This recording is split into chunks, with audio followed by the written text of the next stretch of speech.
Pero cambiando un poco, profe, vos eras profesor de historia, Sí. ¿sí? Y yo siempre digo que, lastimosamente no soy, pero me digo, "Uf, ¿cómo me gustaría ser profesor de historia? Porque podés enseñar tantas cosas, puedes hablar. Yo te digo que a mí, el profesor que hizo que yo me vuelva docente es profesor de historia justamente, y porque me llegó demasiado, porque puedes enseñar tantas cosas. Y la otra vez leí una frase en Twitter que alguien te citó, que Ujú. no te puedo citar textualmente, pero decía algo así: ustedes son los responsables de cambiar el país. Ustedes los jóvenes van a cambiar el Paraguay, jódanse porque no va a ser fácil. Ahí está. Esa es tu frase por lo visto. Y te Sí, quería preguntar, ahora con todo lo que está pasando, yo creo que esa frase se aplica en negrita y subrayado y resaltado en toda la manera posible. vos sabés que me causó mucha, no te quiero decir satisfacción, ¿verdad? Pues sería muy jactancioso, pero de mi parte, pero me produjo así una emoción sincera ver un flyer con esa frase y abajo chiquitito José Antonio Galeano, ¿verdad? Porque sí, porque, bueno, a ver, voy a ir un poquito a mi historia personal porque es la única historia que más o menos conozco, aparte de lo que enseñé, ¿verdad? Pero entre las vidas de las personas, la única vida que más o menos conozco es la mía. Pues todavía me puedo llegar a sorprender con alguna cosa que vaya a emprender, ¿verdad? Yo tenía 17 años cuando egresé del colegio, con honores, o sea, fui medalla de oro en mi promoción en el Colegio San José. eh, y quería seguir ciencias sociales. Yo era un enamorado de la historia, de la sociología, de la economía política, y detestaba las matemáticas de manera visceral, ¿verdad? Entonces sabía perfectamente que tenía que seguir ciencias sociales. Lo que yo quería seguir era sociología, pero no había la carrera en el país. Y mis padres eran lo suficientemente empollones, como eran los padres de esa época, como para facilitarme medios, y yo no los tenía, para hacer una carrera afuera. Entonces terminé siguiendo derecho. Pero esto no es que desprecio a quienes siguen derecho y digo despectivamente terminé siguiendo derecho. Terminé siguiendo derecho porque era lo más afín para lo que yo quería.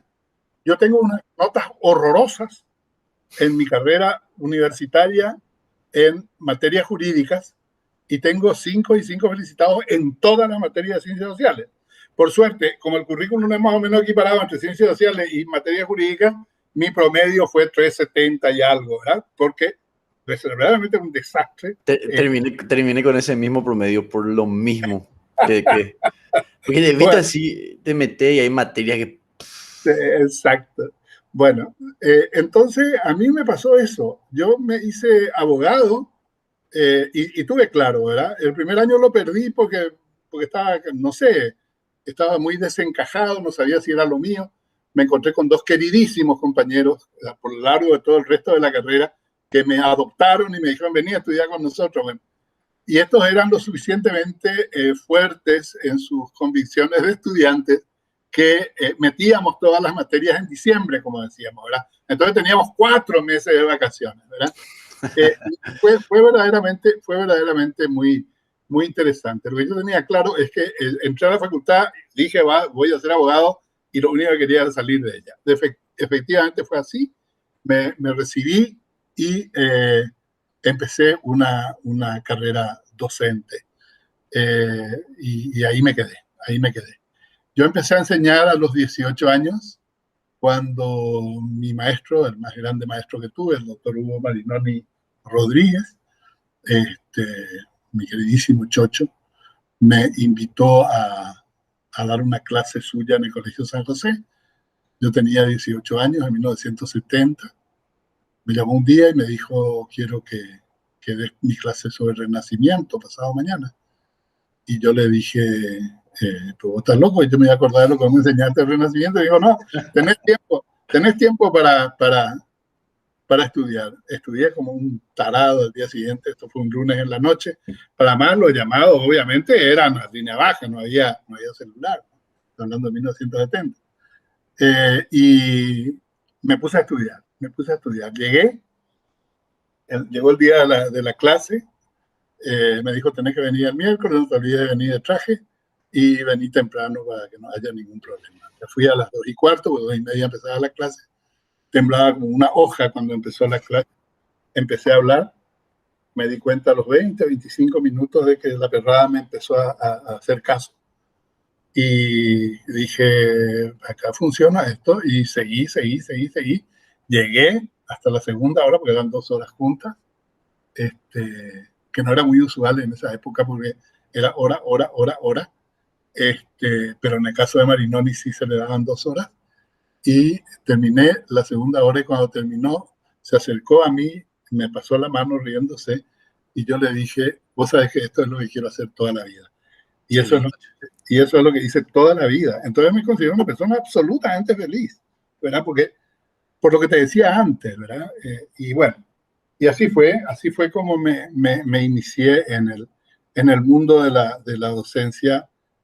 Y después, ya con 21 años, un querido cura amigo mío, toda mi trayectoria está vinculada. Mi currículum es muy breve en materia de instituciones de enseñanza, porque enseñé en San José y en la Católica. Y después dirigí 2 colegios por lo menos. Bueno, pues ya es harina de otro costado, como dice un amigo mío muy burro, ¿verdad?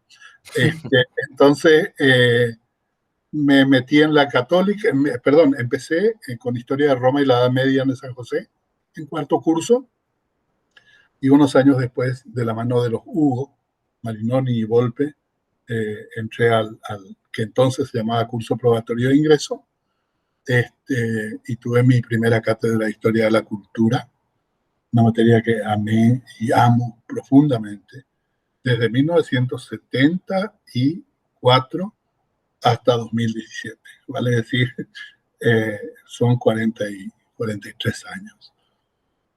O sea, profe, que me emocionó mucho tu historia. En mi interior lagrimé, porque algo así me pasó también. Uh-huh. Uno termina, no es que te apuesto que no estaba en tus planes ser docente, pasó nomás, Claro, pasó claro, nomás. claro, Solamente no, que lo que yo enseño te va a dar mucho asco, porque yo soy profesor de trigonometría y de no, física, ciencia exacta. yo respeto eso, respeto.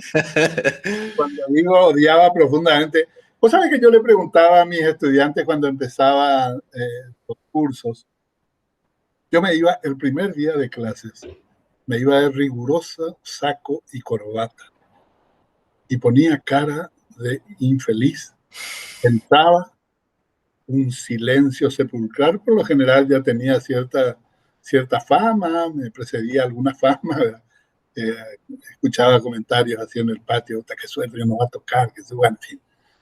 Y entraba, ¿verdad? Y los miraba, así, ¿verdad? No, 30 segundos, 45 segundos, ese tiempo que te parece eterno, y cuando veía que estaban lo suficientemente nerviosos, decía buenos días.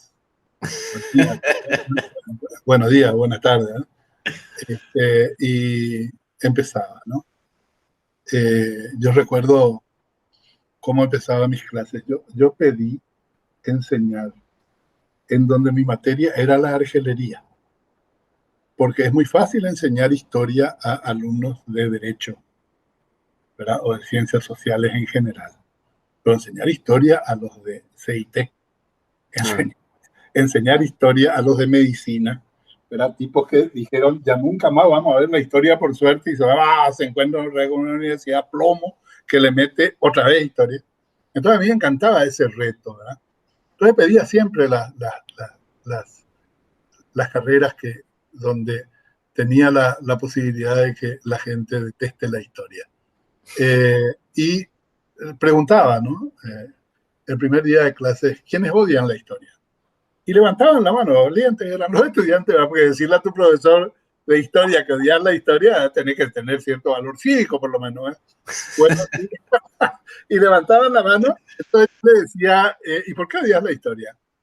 Y porque demasiadas fechas tiene y demasiada biografía, ¿qué es tanto la biografía? Y caí en la cuenta después de unos 5 o 10 años más o menos, Yo sostengo que los paraguayos pillamos las cosas. Yo pillé, ¿verdad? Viste que pillar es, Sí, es mucho más que descubrir. ¿Verdad? sí, ¿Verdad?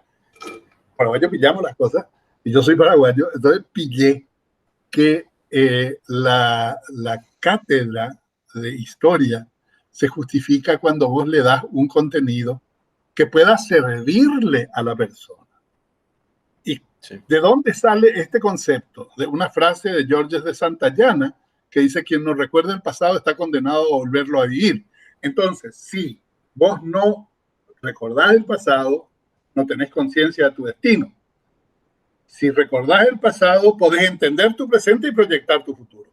Ahí la historia tiene sentido. Entonces no pasa por las fechas, no pasa por las bibliografías, no pasa por los lugares geográficos, pasa por los fenómenos, pasa por... Yo siempre digo que antes se pensaba que se era muy buen profesor de historia cuando se sabían muchos datos, ¿verdad? Por ejemplo, el doctor Francia nació el 6 de enero de 1766, por eso, por eso se llamaba Gaspar, como el santo rey mago. Una soberana pelotudez, ¿verdad? ¿Qué tiene de tanto importancia eso? Y ahí la gente, oh, qué bárbaro, ¿cómo sabe? Pero si vos, lo que pasa es que mientras enseñabas ese tipo de disparates, te olvidabas de lo principal, que si Francia no aislaba el Paraguay, que es el fenómeno, ¿verdad? No hubiéramos sido una nación hoy, no hubiéramos sido una entidad nacional, no hubiéramos sido un Estado después con Carlos Antonio López. Entonces, cuando vos posicionás el eje en lo crítico reflexivo y dejás lo biográfico, memorístico, cronológico de lado, entonces podés tentar un buen curso de historia. Y eso yo pillé hace bastante tiempo y lo usé así muy con profunda convicción.